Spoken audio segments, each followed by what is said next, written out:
કચ્છના અંજારમાં પુવડ ગામમાં લોકસુનાવણી સમયે વિરોધ જોવા મળ્યો। મ્રેગમ ઇન્ટરનેશનલ LAP કંપનીની લોકસુનાવણી સમયે વિરોધ 20 ગામના 700 થી વધારે લોકોએ વિરોધ કર્યો।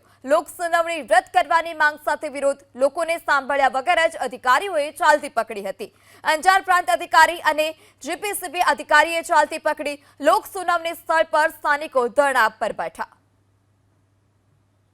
તો 20 ગામના 700 થી વધારે લોકોએ વિરોધ નોંધાવ્યો હતો। લોકસુનાવણી રદ કરવાની માંગ સાથે વિરોધ કરવામાં આવ્યો। મોટી સંખ્યામાં લોકો ત્યાં પહોંચ્યા હતા અને જ્યાં લોકસુનાવણી છે તે રદ કરવાની માંગ કરી હતી। લોકોને સાંભળ્યા વગર જ અધિકારીઓએ ચાલતી પણ પકડી હતી। ત્યારે રોકાણ બાદ અંજાર પ્રાંત અધિકારી અને GPCBના અધિકારીઓએ આ સમગ્ર ઘટનાને લઈ ચાલતી પકડી હતી। વિરોધને પગલે તેઓએ ચાલતી પકડી। ત્યારે લોકસુનાવણી સ્થળ પર જ સ્થાનિકો ધરણા પર પણ બેઠા હતા।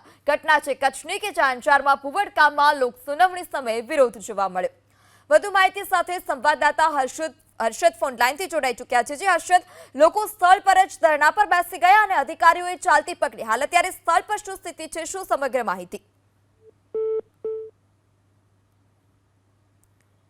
તો ફરીથી સંવાદદાતા સાથે સંપર્ક સાધવાનો પ્રયાસ કરીશું। ઘટના છે કચ્છની કે જ્યાં અંજારમાં પુવડ ગામમાં લોકસુનાવણી સમયે વિરોધ જોવા મળ્યો।